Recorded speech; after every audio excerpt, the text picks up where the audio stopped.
Da Prefeitura de Palmas que proíbe a discussão de gênero, a distribuição de conteúdo com esse assunto nas escolas públicas. A Ordem dos Advogados do Brasil, aqui no Tocantins, passou a analisar essa medida provisória, bem como o material didático que seria distribuído. Além disso, a OAB vai se reunir com vários representantes de setores para discutir melhor esse assunto. A gente vai conversar aqui no estúdio com a advogada e vice-presidente da Comissão de Diversidade Sexual da OAB, a doutora Marina Galvão. Bom dia, doutora. Obrigado pela presença aqui no Bom Dia. Por qual motivo a OAB entrou nesse caso? Em relação à medida provisória, existem pontos a serem questionados? Bem, a entrada da OAB nessa discussão, ela se dá em razão de que a OAB ela tem um papel constitucional de defender a sociedade. A partir do momento que a gente visualiza que existe um prejuízo provável a alguns segmentos da população, a OAB ela decidiu se atentar ao caso, estudar o caso para ver o que realmente aconteceu. Então, a princípio, numa primeira leitura, visualizou que a MP ela teria uma redação um pouco complicada, porque você falar em proibição no campo educacional, que é um campo que é complicado você estar limitando o papel do professor, a gente visualizou que teria uma possibilidade de a gente fazer um estudo detalhado. Diante disso, levando em consideração que nós não somos especialistas em educação, que nós não temos gabarito científico para isso, apenas jurídico, nós decidimos chamar uma audiência pública para ouvir os setores da sociedade e principalmente também o poder público. E levando em consideração que a aprovação dessa medida provisória não contou com discussão de nenhum setor, não contou com uma audiência pública na Câmara ou nada do gênero, a gente achou por bem que fosse chamada uma audiência pública pela OAB. A característica de uma medida provisória é justamente resolver uma demanda emergencial até que se crie uma lei que passe por discussão.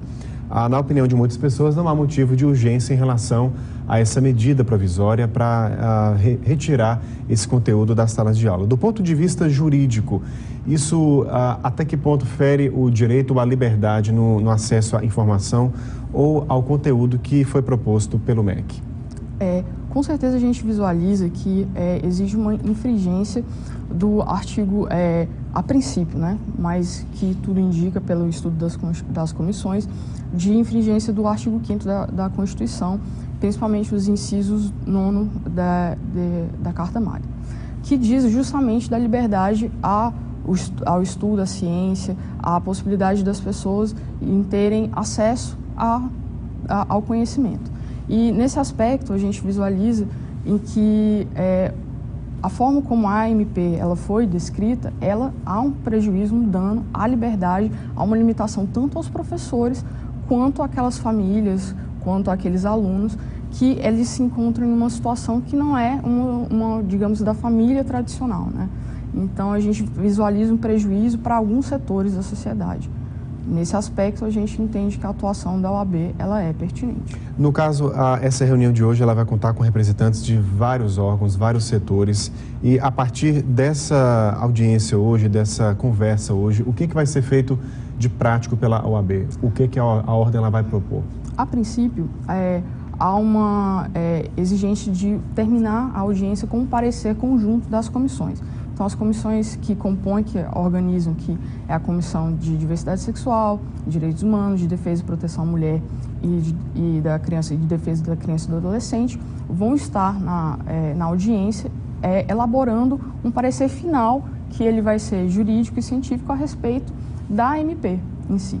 E, a partir disso, a gente pretende submeter esse parecer ao Conselho Estadual da OAB para ver se existem elementos realmente técnicos que permitam que haja a possibilidade de entrar com uma ação para a retirada da medida provisória e, eventualmente, se caso a lei seja aprovada na Câmara, né? Porque se ela for votada, ela vai se tornar lei, né? A ordem leva em conta o prejuízo também por conta da recusa desse material didático, que certamente ele deve ser devolvido, e o que as escolas vão usar? Ou vão ignorar essas páginas, né? Essa é outra preocupação, porque pelo que a princípio nós questionamos o poder público para que ele respondesse, justificasse o motivo da proposição da medida provisória e que encaminhasse os livros que eles foram retirados das escolas. E causou preocupação porque, a princípio, nós visualizamos que são praticamente todos os livros do primeiro ano do ensino fundamental. Então, se eles estão sendo retirados, existem outros sendo colocados no lugar, e todo esse dinheiro que já foi investido em relação aos livros que já estão em sala de aula e que, aparentemente, os alunos já tiveram acesso, como que vai ficar, entende? E é complicado porque são livros que eles são aprovados pelo MEC, eles têm um critério. Então, a gente não vê um critério claro do poder público na retirada dos livros nessa discussão. Doutora Marina, essa discussão vai ser hoje a partir de que horas? Às 18h30. Tá certo, então eu agradeço a presença aqui no Bom Dia Tocantins. Um ótimo dia.